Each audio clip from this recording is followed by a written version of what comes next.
Now this is a funny one. I actually tested the most affordable electric car you can buy here in Australia just in my last review, which is the MG ZS EV. And now I've got my hands on this. This is the Jaguar I-PACE EV400, specifically the SE model. This thing starts at $140,000, and with all the options that are fitted to this car, it's around $160,000. So it's not cheap. Why would you spend so much more money on something like this? Now this model here is the 400 horsepower, hence the 400 in the name, and also it's the all-wheel drive model of the I-PACE. Jaguar claims you can get around 440 kilometers of range, but after a full charge, you're seeing just over 400 kilometers of real-world range. And now that range is pretty accurate from what you're going to get out of the box, because I picked this up with just around 200 kilometers on it, and now I'm hitting close to 400 kilometers, and that range is still the same. So yes, it says 440, but real world, yeah, it's about 400 kilometers. Up here at the front, they really made the most of this front hood not actually having an engine in it. So it means there's a vent just above the Jaguar logo here. It feeds through the bonnet and then over the car. And it looks cool because who doesn't love a hood vent, but it also helps with aerodynamics and efficiency. Now we do have our headlights down here. They're nice and bright, they're LEDs. And I do like the J design in them, you know, sort of emulating this is a Jaguar. Now we have 20-inch wheels down here. These are optional and they're wrapped in a Goodyear rubber. I've got the charge door here on the sides, manually operated to open. It doesn't have a cover for your normal sort of slow charging, but then when you want a fast charge, you just pull this little rubber tab out. Now you do have a little unlock button here as well, which is quite useful. But yes, I did find it a little bit annoying to have the charge door just on one side, unlike something like the Porsche Taycan, which has it on both sides. Now this car's also optioned with a Brightworks exterior package, which basically makes this thing sort of pop a bit more with some brighter elements on the outside rather than sort of blacking everything out. These door handles here, they pop in and out. So when you lock the car, they go in flush with the car. And say if you go to the snow or something like that and you want to unlock them, they actually can bust through a thin layer of ice. And so at the back, you get this large hoop spoiler, which obviously continues that airflow from that hood vent we see at the back to sort of help push air over the top of this car. We also have a large rear glass area back here with no rear wiper. So you just sort of rely on the air to push that sort of dirt and debris off at the back. And then we do have another option here, which is this boot lip spoiler. I think it looks quite nice, but for $300, some people might go, don't really need that. Now, at the back of the car, we have two cameras. One down here is your normal reversing camera with a washer, which is quite useful. And then up at the top, we do have a clear sight camera, which is $1,131 to get that fitted. And basically that means it's a camera view that goes through to your rear vision mirror, which I'll show you in just a second. Now, of course, you would be expecting this car does have an automatic tailgate, which it does. You do have a decent amount of space back here, especially since this thing sort of sits quite low for an SUV, and also it's got to stuff a bunch of batteries and motors underneath. So it's an okay amount of space. It's not an overwhelming amount by any means. It's something like the Model Y just boots this out of the park for actual boot space. But if you're looking for something that's relatively practical for the segment, then yes, this is still very practical. And then you have a 40-20-40 split configuration for your rear seats. Now underneath the boot floor, there really isn't anything overwhelming. There's just a tiny bit more storage space for something like a charging cable. And we do have some very useful bag hooks here at the back. Now, yes, the Jaguar I-PACE does have a frunk or a front boot or a fruit or a front trunk, whatever you want to call it. And then you just find a little latch here. It's not the easiest thing to find, I've found. It's sort of like something that takes a little bit to get used to. But once you find it, you have a very thoughtfully trimmed like area under here. You have your Jaguar logo there. All your little compartments are hidden away except for your washer fluid, and you have a nice carpeted and even weather protected space to put any cables or any other valuables up front. And it's even got hydraulic struts, so it's a very nice space. Now in here we have 7 screens. I'll get to them in a second. First of all, the actual layout and build quality in here. It's really nice. It's all done to a really high standard. Jaguars are built extremely well, there's no doubt about that. And I do like this textile material we have in here. They're like a cloth seat, but they have this sort of like textile, almost houndstoothy type pattern, which some people have told me they hate or they actually love it. So it's got a love-hate relationship with a few people. We'll divide opinions, but I think it looks quite nice and it's very nice to sit in as well. The optional 16-way seat, so you have plenty of adjustment. There's no way you can't be comfortable in here. You do have a telescopic and adjustable steering wheel, which is very easy to get used to, and you do have an excellent driving position. Now there's plenty of glass in here as well, without acknowledging that giant expensive glass roof up top, and I really like the visibility out of here as well. The steering wheel feels really nice on the hand. It's got some sort of haptic buttons here as well, but they're not as sensitive as say Volkswagen's ones, so they are nice to engage with, and they do look quite premium because they backlit and they do look quite nice. And we do also have an upgraded Meridian speaker system in here. It's not a amazing sound that I'm like, oh my gosh, I have to have this, but it is a nice upgrade compared to the standard sound systems I've heard on Jaguar Land Rover's products. And yes, it is worth acknowledging that all the materials, even around the windows, all the way down to your cup holders, has nice soft touch materials, and it's only when you really start digging you'll find some of the tough stuff, so I really appreciate that. Now, in terms of the screens, we have a optional heads-up display, which is very useful and really easy to read. We also have a driver's display in front of us, which is adjustable. You can go through a bunch of information, and also you can customize how that thing looks, so it's very nice to use, although I wish the refresh rate was just slightly higher.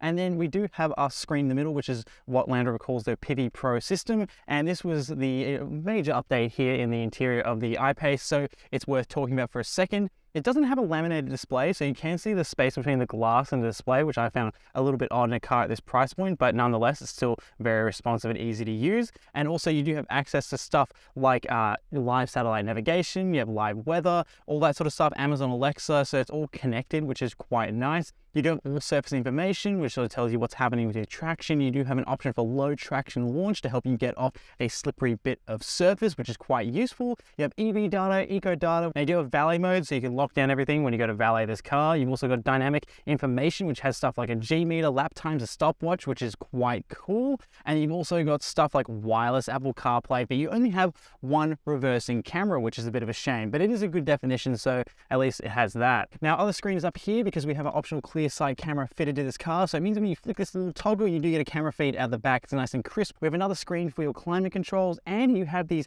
two dials on the outside, which are both screens as well, because you push them in to control your heated and cooled seats, and also you pull them to control your fan speed and also your temperature, which is quite useful. On these bridges, you do have your actual transmission select buttons. You do have your access to your air suspension, which this car does have, and also your drive modes and stuff like your hill descent control and traction control, which is quite useful. A huge amount of space here in the center cubby. We do have a 12-volt socket, we have a USB Type A and a USB Type C, and you can move these actual cup holders here to give yourself a giant cavernous amount of space. Now, ergonomics is the name of the game in the back seat. This is one of the best back seats I've sat in any EV. I really like how the seats are angled up like this, so they sort of give you a bit more leg support. Yes, you do notice there is probably a more shallow floor than other sort of SUVs, but this thing feels very comfortable to sit in, and it's far more comfortable than some other sort of bench seats that the other EVs will put in the back, so they feel like you're sitting more upright and with your legs a bit higher up, where Jaguar have sort of nailed the rear seat ergonomics here. I'm very comfortable. I have rear heated seats. I also do have two USB Type A ports, and I also have a 12-volt socket as well. We have some nice map pockets as well, which is sort of netted. I have my own air vent, which is over here on the B pillar, and you also can adjust that so it feels a bit more personable. And yes, it's a very nice rear seat, especially if you have this really expensive glass roof fitted, because it wraps around my head. No, there's no shade, but it is well tinted, and also you do have your lights back here, and it really does feel quite space age and spacious when you do have this glass roof fitted, but it is the most expensive option on this car. Now, as we set off, I did have a bit of a hiccup with the center screen and infotainment here. With the climate controls and the infotainment, it all just shut off for a second, and even after multiple start-stops and all that sort of stuff, it just decided to not work. But then now it's deciding to work. So yeah, that would be a little concerning at around 430 kilometers if that was still the case, but nonetheless, yep, it's working now. Now, it's worth noting that I'm also in the off-road driving position here too. So clearance is increased with that, and that's because we paid extra for the air suspension in this car, which costs $2,002. Now, additionally, we have adaptive dynamics, which is another $2,002. And that means you just have constantly adjustable springs, which help increase comfort and dynamics. This basically means you've got comfortably adjustable suspension, and you also have air suspension. So those are the optional extras that help enhance this car's drive. Let's drop the car down into its normal height. So that will do it on the move, which is pretty cool. And now we're driving in comfort mode, which is just the normal mode that we have here. So you have eco comfort, you've also got rain, ice and snow, and you've got dynamic. So we're starting in comfort for now. And yeah, all the drive modes provide plenty of power. It's just depending on how much power they give you early on. So in comfort, you can really cruise around quite nice. And also the regen braking is a 2-mode system. It's either low or high, and you can adjust it through the center screen. Now, as we move up through here, I thought it'd be fitting to have this car on a bit of twisty roads because this is a Jaguar. So we want to test the pace of this thing. So as we go through, we're really getting a good go of this car. So it's got a nice low center of gravity, and I appreciate this isn't like a full-blown SUV. It means we can keep the weight low for these sorts of corners. Now let's jump into dynamic, because that's the sort of the driving we're doing right now. We're in dynamic, the steering ratio gets a bit quicker, our power's given to us a lot sooner, and yeah, there's a lot of power here. Now if I jump into the dynamic menu here in the center screen, I can check out our G meter, see how many G's we're pulling. So if I go up this hill, for example, and stomp on it, we're pulling about 1.6 G up a hill mid-range, so that's pretty good. This thing will pull on a lot of power. Also in dynamic mode, when you dig really deep into that pedal, you do get that whirring sound in the background. Yeah, the steering feels quite nice. I do feel like I'm getting a decent amount of feedback for a luxury electric car, and this is possibly one of the best driving EVs I've been in. The power's great, the grip's really good. Oh, I just love that mountain of torque. Oh my gosh, there goes my water bottle in the cup holder, but let's move that into the seat. Oh, driving through here, you start to feel the weight right at the edges of the corner. So day to day, I really can't feel the weight in this thing. It doesn't feel like a heavy car, or it doesn't feel like they've stuck a battery pack underneath. It really feels like a nice, cohesive chassis. But then as we go through in acceleration for a mid-range pull, for example, oh, you can feel it just launch. But then on the outside, I've seen that the front sort of lifts up a little bit. I'm presuming that's either put there so you can sort of get the best grip so it doesn't sort of squirrel on its own tires. But yeah, it's quite a lot of fun to drive this thing. And just heading through a corner like this, oh, I can feel that weight right there. And then we can, with the grips there too, so we can pull out of that corner so quick.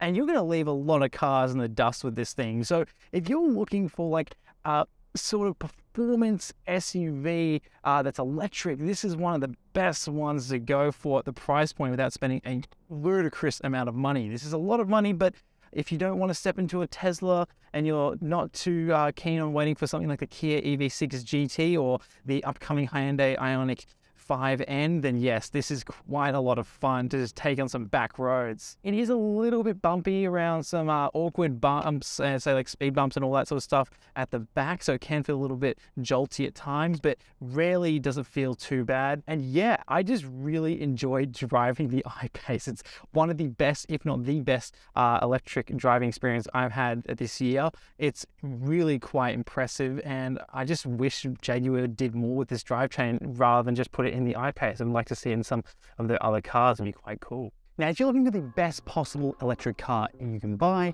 it's probably not going to be this, because those cars are like the Tesla Model 3, the Tesla Model Y, the Hyundai Ioniq 5, and the Kia EV6, and even the Polestar 2. And they're at a price point that more people can access. This isn't that. This is a performance luxury car that happens to be electric. And also the thing is with these cars that you spend when you spend more money on them is that you can personalize them. So there's a huge option list, yes, but it means you can sort of pick and choose what you want, and this car becomes more tailored to what you like rather than just sort of picking a drivetrain and a paint color and away you go. So yes, if you are cross shopping for a luxury electric SUV and you think this is right in your price point, I would say definitely go out and drive one. This is possibly something that's often overlooked compared to its competitors, and when you jump into it, I really think Jaguar have done an excellent job of just finishing this car to make it feel like a obviously very contemporary product, but also something that's really good as an electric car. It's not like the best electric car you can buy. Like I said, there are some cheaper options if you're just looking to get an electric car, but then yes, you have your performance behind it, and also you have your drive dynamics, and also you do have that luxury experience as well, which is all found in this car. So yeah, with all that said, thank you so much for watching. My name's Cameron. If you want to see more electric car reviews just like this, make sure you hit subscribe down below. Make sure you also follow us on TikTok at Product Review Cars and Instagram, and I'll see you in the next one.